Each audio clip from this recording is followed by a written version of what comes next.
लाठी ग्राम गोपाल समाज तरफ जन्माष्टमी और नंद उत्सव महा आडंबर पालित।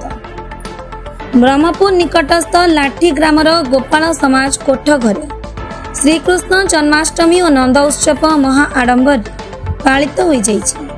सकाळे नीति कांति अनुसार पूजा अर्चना करा जायतिला।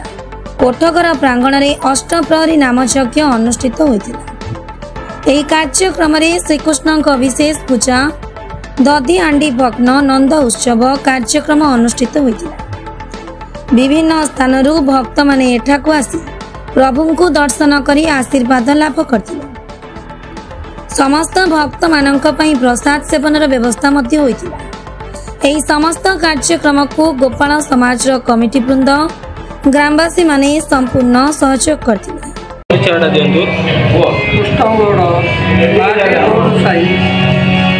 आज जन्माष्टमी आपनकर लाठी ग्राम अनुष्ठित होछि कोन कहबे सर? जन्माष्टमी बहुत उत्सव होछि। माने कार्यक्रम सब कोन रही छे? कार्यक्रम सब ठीक अछि। लाठी सभापति रामचंद्र गौड़ परिवार आमर जन्माष्टमी 15-16 वर्ष आज भी आम नामयज्ञ वर्णयज्ञ एमती 3 दिन आम उत्सव पालन हो जन्माष्टमी पालन शांति शुक्ला आज पर्यटन शांति शुक्ला चलती लोग आसिक भोजी भात खाई मजा मजा करके जाऊँ। रमेश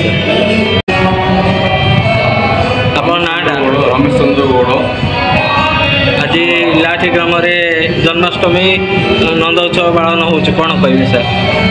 आमर यहाँ 16 गोपाल समाज मोर तालुका तरफ आमर लाठी मुठा मोर तालुका लाठी मुठा लाठी ग्राम परिषद तरफ 16 गोपाल समाज तरफ आमर जन्माष्टमी दीर्घ 15-16 वर्ष है पालन हो।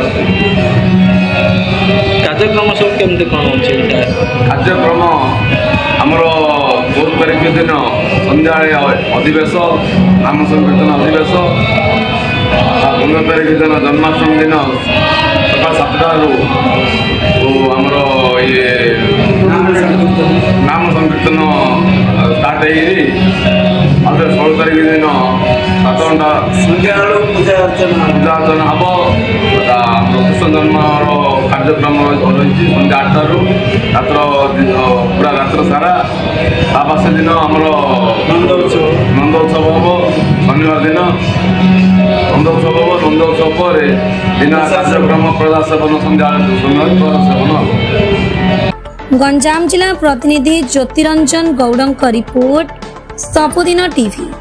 सबुदिन टीवी को लाइव शेयर एंड सब्सक्राइब करंतु।